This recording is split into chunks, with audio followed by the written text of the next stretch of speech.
इससे पहले भी ऐसा हुआ है। इससे पहले ऐसा हुआ था, मैं नाम नहीं लेना चाहूंगा, कि अध्यक्ष के साथ 9 लोग थे, 9 से ज्यादा लोग थे, और महासचिव और कोषाध्यक्ष के साथ अन्य 3 लोग। हर एक मेंबर का 500 रुपीज का जो है पीपीएफ अकाउंट खुलेगा। हम तो बता रहे कि 2 लोगों ने निर्णय इसको ले लिया ना। अब उन लोगों ने कह दिया कि नहीं तो नहीं, वो सबके लिए करता है, लेकिन उसके हिस्से में भी केवल गाली आती है, केवल बदनामी आती है कि आपने मेरे लिए क्या किया, आपने मेरे लिए क्या किया। हम ही बेहतर सोच रहे, ऐसा नहीं है, हमसे बेहतर सोचने वाले भी लोग जाकर के ये लोग जो है, मतलब कहा जाए कि थोड़ा काबू में आए। और सबका बात तो केवल सुन तो लीजिए, उनको अपना भ्रास निकाल तो लेने दीजिए। इस पर भी ये लोग तैयार नहीं। इस पर भी हम लोगों ने दबाव बनाया, तब जाकर के ये लोग तैयार। ऐसा क्यों हुआ सर? क्या प्रॉब्लम थी? आप तो कमेटी में थे, आप तो जानते हो। मैं अध्यक्ष और महासचिव महोदय को हमेशा कहता था, वो जब एक तरफ हो जाएंगे ना, तो तीसरा जो होता है वो अपाहिज हो जाता है। जो जीबी हुआ था, वो जीबी हम लोगों की देन थी, और जो 2 बार फेस्टिवल अनाउंस हुआ, वो भी हम लोगों के दिन। लोगों को भी तो बताइए कि क्या हो रहा है, हम लोगों को भी तो लोगों को बताना है, हम भी तो किसी के प्रति रिस्पॉन्सिबल है। जीबी मीटिंग तो छोड़ दीजिए, कमेटी की मीटिंग को बुलाने के भी पक्ष में लोग कभी नहीं रहा। मैं 2 बात पर उन लोगों के विरोध में था उस वक्त। वो लोग जो है अड़ गए कि नहीं, ये नहीं होने देंगे, नहीं कर। निवर्तमान अध्यक्ष, निवर्तमान महासचिव, ये लोग पता नहीं क्यों इस विषय के हमेशा खिलाफ है। जय हिंद दोस्तों, मैं अधिवक्ता एकांत गोस्वामी आप सबका बहुत बहुत स्वागत करता हूँ राइट टू स्पीक में। आज मैं आपको धनबाद बार एसोसिएशन के कार्यकर मेघनाथ सर से मिलाने जा रहा हूँ, जो कि जनरल सेक्रेटरी के पद पे खड़े थे। चलिए सीधे बात करते हैं मेघनाथ सर से। सर बहुत बहुत स्वागत है आपका। सर कैसा लग रहा है, आप जनरल सेक्रेटरी के पद के लिए नॉमिनेशन किए, कैसा लग रहा है? जनरल सेक्रेटरी का पद जो है वो कहा जाए तो किसी भी एसोसिएशन में वो सबसे बड़ा एग्जीक्यूटिव पद जो है जनरल सेक्रेटरी ही होता है। और क्या है कि इससे पहले मैं कोषाध्यक्ष के पद पर निवर्तमान में रहा हूँ, 2 बार कोषाध्यक्ष रहा हूँ, 1 बार सहायक कोषाध्यक्ष भी रहा हूँ, 2 बार गवर्निंग काउंसिल मेंबर भी रहा हूँ। तो उसमें क्या है कि जो प्रेसिडेंट और जो जनरल सेक्रेटरी होते हैं, उनका आदेश होता है, उसको आपको एग्जीक्यूट करना है। लेकिन मैं पहली बार उस पद पर लड़ रहा हूँ, इसे हम कह सकते हैं कि वो एग्जीक्यूटिव पोस्ट है, जहां पर आप निर्णय अपने सहयोगियों के साथ मिल करके ले सकते हैं। तो काफी सुखद अनुभव है और काफी अच्छा लग रहा है। अगर अधिवक्ता बंधुओं ने अगर मुझे मौका दिया तो मैं हर संभव प्रयास करूंगा उनकी उम्मीदों पर। कितना साल से सर आप प्रैक्टिस कर रहे हैं? प्रैक्टिस जो है मेरा 2002 से है। Near about more than 23 years का प्रैक्टिस हमारा हो गया है। और हम लोग क्या है कि बिल्कुल एक रेगुलर प्रैक्टिशनर है, और फुल्ली हम लोग इसी पेशे पर ही डिपेंड है। और अगर कोई सोर्स ऑफ इनकम नहीं तो काफी ज्यादा स्ट्रगल शुरू में करना पड़ा, तो हर एक को करना पड़ता है किसी भी प्रोफेशन में। और स्ट्रगल के बाद एक मुकाम मिलता है तो थोड़ा सा एक अच्छा लगता है। और इसमें क्या है कि इस प्रोफेशन में रह करके भी, किसी भी प्रोफेशन में रह करके भी आप लोगों की सेवा कर सकते हैं। सेवा इस मायने में कर सकते हैं कि कहीं पर आप किसी गरीब है, कोई कमजोर है, उनको कम पैसे में उनका काम करके, या बिना पैसे का भी आप काम करते हैं, तो आपको एक सुखद अनुभूति होगी कि नहीं मैंने किसी के लिए कुछ किया है। प्रोफेशन तो है, प्रोफेशन के साथ ये सर्विस भी है, एक सेवा भी है। मैं उसी भावना से इस काम को करता हूँ। इसके पहले जिस पद पे आप थे वो पद था कोषाध्यक्ष। जी जी तो लास्ट टाइम आपने क्या क्या ऐसा किया जी, जो कि लोगों को आप बहुत पसंद आए, बिल्कुल। ये बताइए। ठीक है, आपने जो प्रश्न किया ये मुझे बहुत अच्छा लगा, ताकि आपने मुझे एक मौका दिया कि मैं लोगों तक अपनी बात को पहुंचा सकूं। एक कोषाध्यक्ष के पद में आने के बाद हमने जो है, क्योंकि हम लोग एक ऐसे सोशल बैकग्राउंड से आते हैं कि हम लोगों का जो है, जो समाज के जो कमजोर तबका है, अधिवक्ता समाज में भी जो थोड़ा कम कमजोर है, आर्थिक रूप से लोग या और भी मामले में लोग, तो उन लोगों का जो परेशानी है वो जो लोगों की तकलीफें हैं, जो लोगों की शिकायतें हैं, इससे हम लोग बहुत नजदीक से जुड़े रहे। जैसा कि पूर्व कमेटी में या पूर्व से भी ये परिपाटी हम लोग की रही कि दुर्गा पूजा और होली के समय में फेस्टिवल अलाउंस देने का।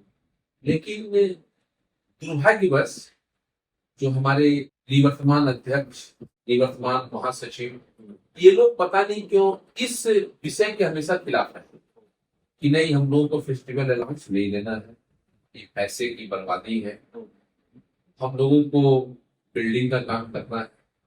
तो उसमें हमने इन लोगों के बीच ये बात रखा, सर देखिए क्या है कि अधिवक्ता, सभी अधिवक्ता हैं, इन सभी का सोशल स्टेटस जो है वो अलग अलग है। हो सकता है किसी के लिए 2025 से कोई मायने नहीं रखता, लेकिन किसी के लिए मायने रखता है। तो इसलिए इस चीज को हम लोगों को करना चाहिए, जिसमें वो लोग जो है अड़ गए कि नहीं ये नहीं होने देंगे, नहीं करना है। मैं दो बात पर उन लोगों के विरोध में था उस वक्त कि एक तो है कि फेस्टिवल अलाउंस देना है, और दूसरा अधिवक्ताओं की मांग थी कि जीबी मीटिंग क्यों नहीं की जाती है। इतना बड़ा बड़ा निर्णय, मास निर्णय बिना जीबी मीटिंग के कैसे आप लोग ले लेते हैं। तो मैंने अधिवक्ता बंधुओं को बताया कि ये निर्णय केवल दो लोगों का निर्णय है, पूरी कमेटी का भी निर्णय नहीं है और किसी मीटिंग का निर्णय नहीं है, दोनों का निजी निर्णय है।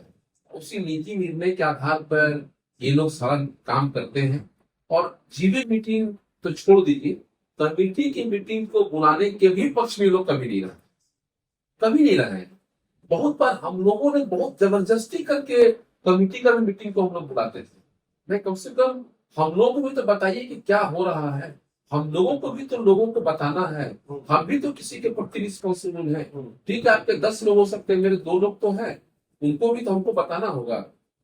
कैसे बताएंगे जब कहीं पर कोई एक सामूहिक निर्णय नहीं होगा, कमेटी के पटल पर नहीं होगा, तो कैसे हम लोग बताएंगे। तो उसी जब वो लोग नहीं माने, हम लोगों ने लिखित आवेदन भी दिया, जब नहीं माने तब जाकर के हम लोगों ने, याद होगा कि बार के अकाउंट को हम लोगों ने सीज करवाया, बार का अकाउंट सीज हुआ, तब जाकर के ये लोग जो है मतलब कहा जाए कि थोड़ा काबू में आए, और तब जाकर के स्टेट ने इंटरफेयर किया, और इंटरफेयर करने के बाद जो है यहाँ पर जीबी मीटिंग भी हुआ। और 21 ये जो कमेटी है, जो हमारा प्रेसिडेंट अध्यक्ष, प्रेसिडेंट महासचिव और कोषाध्यक्ष का जो कमेटी है, जो 2 बार रिपीट हुआ, आपको जानकारी है। तो पहली बार ये जो हम लोगों के सानिध्य में पहली बार जो 2100 रुपया फेस्टिवल अलाउंस देने का निर्णय लिया गया, वो भी भारी जन दबाव में लिया गया। और उसके बाद ये दूसरी बार फिर ये 1500 रुपया, इस पर भी ये लोग तैयार नहीं थे, इस पर भी हम लोगों ने दबाव बनाया, तब जाकर ये लोग तैयार। तो ये सबसे पहला तो ये है कि जो जीबी हुआ था वो जीबी हम लोगों की देन थी, और जो 2 बार फेस्टिवल अनाउंस हुआ वो भी हम लोगों के दिन थे। हम लोगों का मैं इसलिए कर रहा हूं, मैं कभी मैं की बात नहीं करता हूँ, ये अहम का शब्द है कि मैंने ये किया। तो सुने एक अधिकारी बार बार ये करते हैं कि मैंने ये किया, मैंने वो किया। उन्होंने कभी नहीं कहा कि हमने किया या हम लोगों ने किया या हमारी कमेटी ने किया, उन्होंने कहा मैंने किया। मैं उसके खिलाफ, हमने किया, हम में हम सब आते हैं, हमने ये किया, उस चीज को कामयाब किया। एक वो चीज हम लोगों ने किया।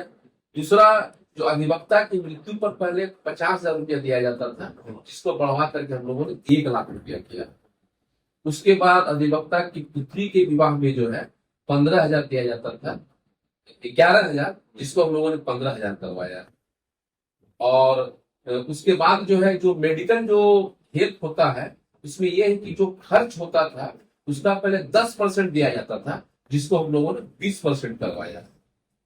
और इसके अलावा जो है जो एक चीज ये था कि मेडिकल में पहले जो है सिर्फ अधिवक्ता को मेडिकल का लाभ मिलता था, जिसमें हम लोगों ने अधिवक्ता की पत्नी और उनके बच्चों को भी शामिल किया। तो ये कुछ ऐसी उपलब्धियां हैं जो एक छोटे पद पर भी रहते हुए जो है हमने उसे लागू करवाने का, हमने नहीं, मैंने, हम लोगों ने लागू करवाने का प्रयास किया और हम लोग सफल हुए। और काफी काम जो है ऐसे हैं जो बाकी रह गई हैं, और जो मैं समझता हूँ कि अगर अधिवक्ता बंधु मुझे मौका देंगे, मैं उसे अवश्य पूरा करूंगा।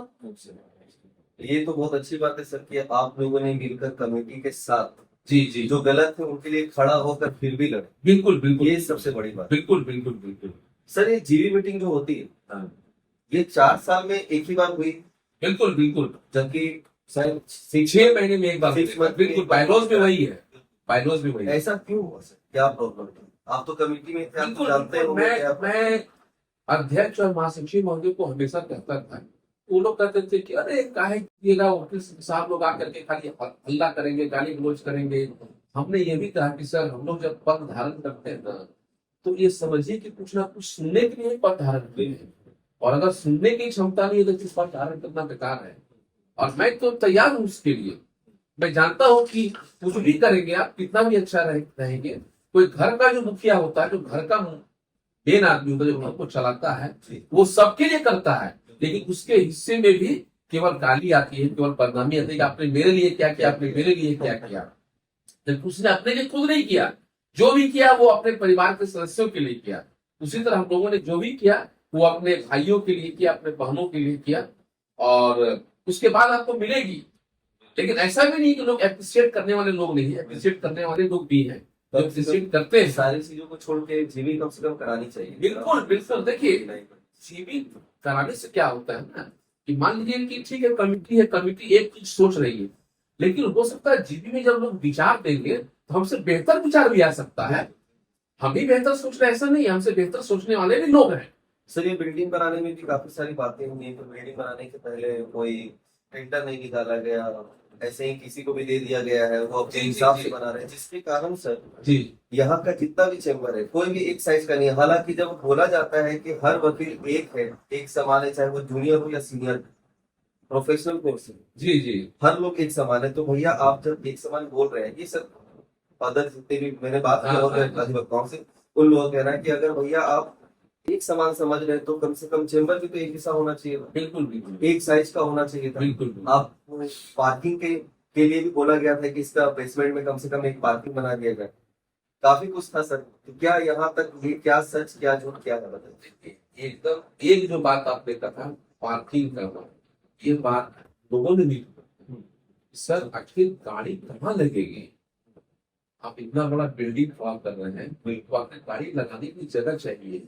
कि आप देखेंगे कि जो नगर निगम का जो उसका जो बायलॉज है, उसमें भी है कि आप जब बिल्डिंग बनाएंगे तो पहले आपको पार्किंग देना है। चाहे मार्केट बनाइए, चाहे आप डोमेस्टिक कॉम्प्लेक्स बनाइए, लेकिन आपको वो देना है।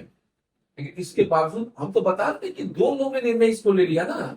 अब उन लोगों ने कह दिया कि नहीं तो नहीं। लेकिन दो लोग क्या है ना, कि होता क्या है कि जो कमेटी 16 लोगों की है, इसमें साइनिंग अथॉरिटी 3 होते हैं, एक अध्यक्ष, एक महासचिव, एक कोषाध्यक्ष। तो होता क्या है कि जब कोई भी साइनिंग अथॉरिटी दो जब एक तरफ हो जाएंगे ना, तो तीसरा जो होता है वो अपाहिज हो जाता है। क्योंकि किसी भी काम को करने के लिए पैसा चाहिए। और अगर आप अकेले हो गए, अब कोई काम की आप घोषणा कर दे रहे हैं, ये काम करना है तो पैसा चाहिए, और आप अकेले पैसा निकाल नहीं सकते। अब वो दो लोग वहां पर आपका जो है एक ग्रुप बना हुआ आपके खिलाफ में है, आप वहां पर मजबूर हो जाते। इससे पहले भी ऐसा हुआ है। इससे पहले ऐसा हुआ था, मैं नाम नहीं लेना चाहूंगा, कि अध्यक्ष के साथ 9 लोग थे, 9 से ज्यादा लोग थे, और महासचिव और कोषाध्यक्ष के साथ अन्य 3 लोग थे। मतलब केवल 5 लोग वो लोग थे, लेकिन वो 5 जो है वो 9 और 11 पर भारी पड़े, अध्यक्ष पर भारी पड़े, अध्यक्ष पर भारी पड़े। क्योंकि 2 साइनिंग अथॉरिटी एक तरफ चले गए और एक अकेला अध्यक्ष अकेले हो गए। और उस बार भी मैं संयोग से जो अध्यक्ष महोदय थे मैं उन्हीं के साथ था। तो ये परिस्थिति पैदा हो गई। सर यूनिटी होना बहुत जरूरी है। अगर आप कमेटी बना रहे हैं तो हर कमेटी का सोच एक जैसा मिलना चाहिए। आप बैठ के डिस्कस करें, सारी बातें करें एक साथ, उसके बाद कोई भी सॉल्यूशन हो, ये होना जरूरी है सर। बिल्कुल, देखिए कोई प्रॉब्लम नहीं है, आप 10 आदमी का भी साथ लेकर के चल सकते हैं, सबको साथ आप ले सकते हैं। कुछ नहीं करना है, करना क्या है कि आप कमेटी का मीटिंग बुलाइए और सबका बात तो केवल आप सुन तो लीजिए, उनको अपना भड़ास निकाल तो लेने दीजिए।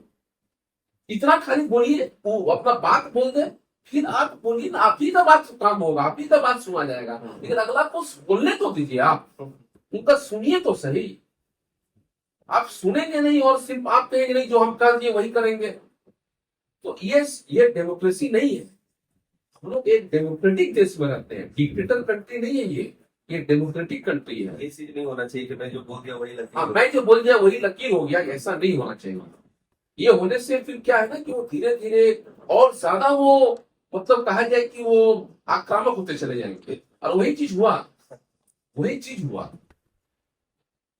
खैर सर, काफी चीजें होती रहेंगी, मगर जो अच्छे हैं वो अच्छे ही रहेंगे, नहीं, बिल्कुल और जो बिल्कुल अच्छा काम करे वो अच्छा काम करते ही बिल्कुल रहेंगे, बिल्कुल बिल्कुल चाहे कुछ भी हो जाए। बिल्कुल बिल्कुल जो अधिवक्ताओं के हित में है, आप सभी के हित में है, वो हमेशा आपके हित में ही रहेंगे, चाहे वो कमेटी में रहे या ना रहे। ना नहीं, बिल्कुल बिल्कुल सर, आप जनरल सेक्रेटरी के पद पे खड़े थे, जी, हालांकि कोषाध्यक्ष के पद पे आपने काफी सारे कार्य किए हैं बिल्कुल बिल्कुल और काफी चीजों के लिए खड़ा भी रहा है, बिल्कुल बिल्कुल चाहे वो कठोर वक्त हो या बहुत नॉर्मल वक्त हो, बिल्कुल। कोई भी वक्त हो, आप हमेशा खड़े रहे। एकदम एकदम। तो ये जनरल सेक्रेटरी के पद पे आने के बाद आप क्या क्या चेंजेस लाएंगे जो अब तक नहीं हुआ है, जो अब तक बाकी है, और क्या क्या नया करेंगे? बिल्कुल बिल्कुल, बहुत अच्छा आपने प्रश्न पूछा है, क्योंकि अब तो जो होना था, जो गलत हुआ सही हो चुका है, लेकिन अब क्या होना चाहिए और हम क्या करना चाहते हैं, ये जो है ये ज्यादा जरूरी है।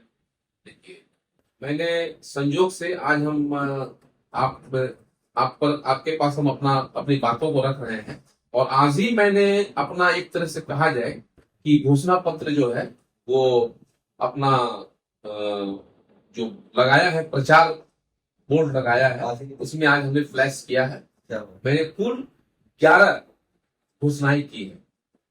सबसे पहला जो आज तक नहीं हुआ धनबाद में, लेकिन वो बोकारो में अभी चल रहा है, मैंने पीपीएफ योजना की घोषणा की है, पब्लिक प्रोविडेंट फंड। बहुत बढ़िया।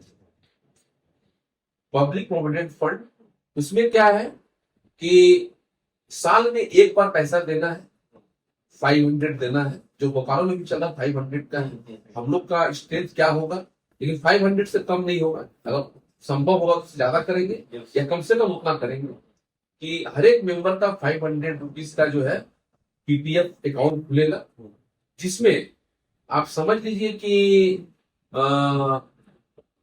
जो 2300 से 2500 या जितने भी होंगे, तो जैसे हम लोग जो दुर्गा पूजा में फेस्टिवल अनाउंस करेंगे, तो मान लीजिए हम लोगों ने तय किया कि 5000 देना है, उसी पैसे से उनको 4.5 रुपये अकाउंट में जाएगा और 500 रुपये पीपीएफ फंड में चला। और उन लोगों ने जो खोला है वो बताए हैं कि शायद 4 या 5 साल से चल रहा है। तो वहां पर जो प्रेसिडेंट थे, पहले प्रेसिडेंट थे, उनका निधन भी हो गया, स्वर्गीय सीताराम रवानी जी, जो मेरे मौसा जी थे, तो उन्होंने इस स्कीम को लागू किया था। तो मैं उनसे बहुत प्रभावित था, और मैं उसको लागू करूंगा, बिल्कुल करूंगा, अगर मैं आया तो उसको लागू करूंगा। ये मेरा पहला घोषणा है।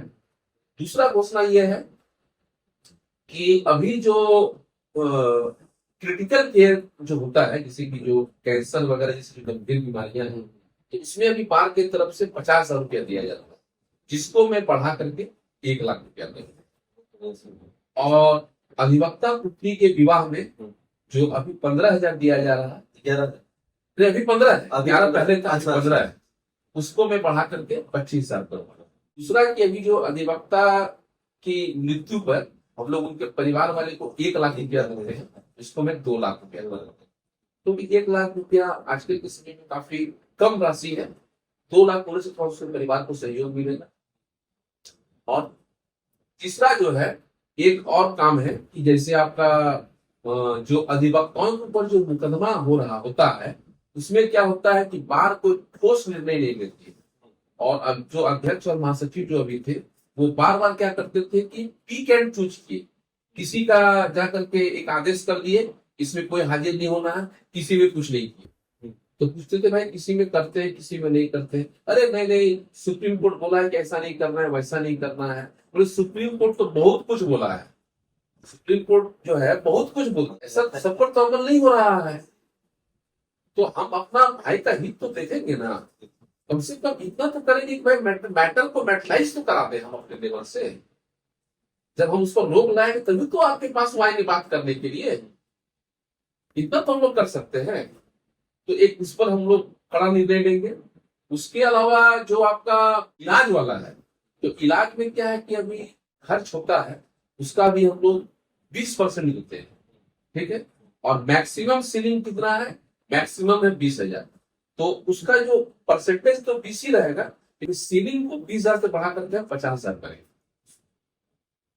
अभी मैक्सिमम है कि मान लीजिए आपका 2 लाख तक खर्च हुआ तो 20,000, 3 लाख भी हुआ तो 20,000, और उससे ऊपर भी हुआ तो आपका 20,000 ही आपको मिलेगा। लेकिन उसको बढ़ा करके, जैसे मान लीजिए 3 लाख हुआ तो 30,000 मिल जाएगा, 4 लाख हुआ तो 40,000, 5 लाख हुआ तो 50,000, और 6 लाख भी होगा तो भी 50,000। लेकिन सीलिंग फिर हम बढ़ा करके 50 तक कर रहे हैं कि 50 तक के हम लोग फिर आपको देंगे। फिर फंड आएगा तो उसको बढ़ाएंगे हम लोग, वो आपस में हम लोग उसको कर सकते हैं, कोई प्रॉब्लम नहीं है, सही कर सकते हैं उसको। और इसके अलावा जो है, एक अधिवक्ताओं का जो है, विशेष करके जो LRDC कैंपस हो गया, SDU कैंपस हो गया, उन लोगों की शिकायत है कि हम लोगों का जो है पानी और बाथरूम का समस्या है, उधर नहीं है सर। उधर नहीं है। अब उन लोगों के लिए इधर आ पाना ये थोड़ा सा मुश्किल है, किसी भी चीज, किसी के लिए भी रोड पार करके अब केवल बाथरूम के लिए जाए, केवल पानी के लिए जाए, ये थोड़ा सा मुश्किल है। तो इसको मैं समझता हूँ कि अगर बार एसोसिएशन प्रशासन के साथ, नगर निगम के साथ एक अच्छा कम्युनिकेशन अगर कर ले तो ये काम कोई बहुत टफ चीज नहीं है। नगर निगम तो जगह जगह पर ये चीज तो बना रही है, क्यों ना रोड कैंपस में क्यों नहीं बनाई, लेकिन कोई बोलने वाला तो होना चाहिए, उनके पास कोई प्रपोजल तो जाना चाहिए, लेकिन ऐसा आज तक हुआ ही नहीं है। आगे धनबाद में मान लीजिए BCCL है, CCL है, तो सब किस चीज के लिए है, वहां से लोग सहयोग ले सकते हैं। और सहयोग अगर वो लोग नहीं देंगे तो फिर हम लोग अपना लो, अब क्या करेंगे, हमारे पास भी अपना स्पेस है, हम लोग को जो करना हो फिर करेंगे। CSR फंड होता है, बहुत तरह का है व्यवस्था, अगर हम चाहेंगे कि हमको ये करना है तो फिर कर सकते हैं। तो ये भी एक काम है जो हम लोग को करना है, और काफी जरूरी काम है। अच्छा, इसके अलावा जो है ट्रीटमेंट जो होता है, तो ट्रीटमेंट में क्या है कि अभी जो स्टेट गवर्नमेंट के द्वारा जो हम लोग को जो मेडिकल फैसिलिटी जो दिया गया, जो कार्ड दिया गया, तो उसके लिए वो जो रांची भी गए थे, तो उसका क्या है, वो कुछ चुनिंदा बीमारियों पर, बड़ी बीमारियों पर उसका लाभ आपको मिलेगा। तो हम लोग क्या है कि एक ESI, एम्प्लॉय स्टेट इंश्योरेंस जो है, एक होता है, जहां पर आप मेंबरशिप अगर लेते हैं आप, इसमें सिर्फ 100 रुपया आपको साल में लगेगा। वो ग्रुप इंश्योरेंस जैसा होता है, और उसका वो पैसा जो है बैंक के द्वारा पेमेंट किया जाएगा, और जितने भी एडवोकेट्स जो अपडेट रहेंगे, जिसको हम लोग वोटर मानते हैं, तो वो सभी लोग जो है उसके मेंबर रहेंगे। और इवन वही लोग नहीं रहते, शायद उनके परिवार के सदस्यजन भी रहते हैं। उसमें क्या है कि ESI का अपना अस्पताल होता है, आप वहां ट्रीटमेंट करा सकते हैं, नहीं तो फिर आप कहीं दूसरे जगह भी कराते हैं, तो आपको क्या है कि ट्रीटमेंट कराना होगा, और जो बिल रहेगा वो आपको रीइंबर्स हो जाएगा। तो ऑनलाइन आपको अप्लाई करना पड़ेगा, लेकिन उसके लिए क्या है कि आपको उसका मेंबर बनना होगा। तो ESI का भी मेंबर बनवाने का जो है हम अपना विचार रखे हैं कि अगर हम आते हैं तो इस चीज को भी हम लागू करेंगे। पर अधिवक्ताओं का जो असुरक्षा का भावना है, उस असुरक्षा का भावना को दूर करना है। दूसरा क्या है कि एक जो पेंशन स्कीम जो हमारा स्टेट का चल रहा है, उसमें देखेंगे कि उम्र को जो है, जो पेंशन स्कीम का जो लाभ मिलता है वो 70 साल के बाद मिल रहा है। तो उसको हमारा स्टेट मांग रहेगा कि कम से कम उसको 65 साल किया है। ऐसे तो नियमतः 60 होना तो काफी अच्छा होता, लेकिन कम से कम तत्काल 65 हो, अरे तो 60 हो तो अति उत्तम। उसके बाद रिटायरमेंट लेकर के जो है अधिवक्ता जो है कम से कम एक सुखी जीवन व्यतीत कर सके। बहुत लोग ऐसे हैं जो शारीरिक रूप से भी थोड़ा सा लाचार हो गए हैं, लेकिन वो मजबूरी में आ रहे हैं और वकालती कर रहे हैं, क्योंकि उनको उनके सामने दाल रोटी की समस्या है। अब भविष्य काफी असुरक्षित है। जैसे युवा लोग होते हैं, आप लोग युवा हैं, तो आप लोग क्या है कि जब प्रैक्टिस में है और जब थोड़ा सा आना जाना करेंगे तो 2 पैसा तो आप लोग कमा ही लेंगे। लेकिन जो थोड़ा सा ओल्ड एज हो जाते हैं तो उनका थोड़ा सा सारा जो ये है वो चेंज हो जाता है, सराउंडिंग चेंज हो जाता है, उनके पास केस कम हो जाते हैं, लोग कम हो जाते हैं, उनकी खुद की गतिविधि थोड़ी कम हो जाती है। तो उस वक्त के लिए सुरक्षा के लिए जो है ये सब चीज काफी जरूरी है। और पेंशन स्कीम का मेंबर को जो बनाना है उस पर भी हम लोग विचार करें कि अधिक से अधिक लोगों को कैसे हम पेंशन स्कीम में लाएं। तो अगर हम लोग सोच लेंगे तो हम लोग सुरक्षा की, असुरक्षा की जो भावना है अधिवक्ता के बीच में, उसको हम लोग दूर कर सकते हैं। ये मेन इश्यू है कि अधिवक्ताओं का जो सुरक्षा का भावना है, अपने भविष्य को लेकर के, आर्थिक सुरक्षा हो, उस सबको दूर करने का जो है हम लोग भरपूर प्रयास करें। इस छोटे से टाइम में सर ने काफी कुछ बताया, क्या करेंगे, कैसे करेंगे, इससे कितने लोगों को बेनिफिट्स मिले। आप लोग से भी अपील है, अगर आप भी चाहते हैं कि कुछ नहीं बहुत कुछ नया हो, बढ़िया हो और हर अधिवक्ता के हित में हो, तो मेघनाथ सर पे ध्यान दे। और मैं मेघनाथ सर से बोलना चाहूंगा, सर आप जो जितने भी अधिवक्ता हैं उन सभी से क्या अपील करना चाहेंगे अपने वोटिंग के लिए? मैं अधिवक्ता बंधुओं से यही निवेदन करना चाहूंगा कि आप जातिवाद से ऊपर उठ के, क्षेत्रवाद से ऊपर उठ के, संप्रदायवाद से ऊपर उठ के आप एक अधिवक्ता हैं। अधिवक्ता जो होता है वो समाज को दशा और दिशा देता है। तो आप इन सभी सूक्ष्म विचारधाराओं से ऊपर उठ करके आप ऐसे व्यक्ति को चुन करके लाने का प्रयास करें जो आपके बीच का हो, जो आपके बीच हमेशा उपस्थित रहता हो। इसलिए मैंने अपना स्लोगन दिया है, सदैव आपके साथ, सदैव आपके साथ। तो ऐसे लोगों को आप चुने जो हमेशा आपके बीच रहते हैं और आपके हित के लिए, आपके परिवार के लिए, हम सभी के परिवार के लिए जो अपना क्षमता है उसका अधिक से अधिक वो प्रयोग कर सके। उसके लिए मैं चाहूंगा कि आप लोग ऐसे ही लोगों को चुने जो आपके हित में, आपको लगे कि हाँ ये मेरे हित में कार्य कर सकते हैं, वैसे ही लोगों को आप चुने। अगर आपको भी लगता है कि आपके लिए मेघनाथ सर बहुत कुछ कर सकते हैं तो वोट करें और जिताएं। अपने बहुमूल्य वोट को सही जगह दें और सही इंसान को दें जो आपके लिए खड़ा रहे, जो आपके लिए हर कुछ वो काम कर सके जो आप चाहते हैं। फिर मिलेंगे आपसे मेघनाथ सर के साथ। जय हिंद, जय भारत।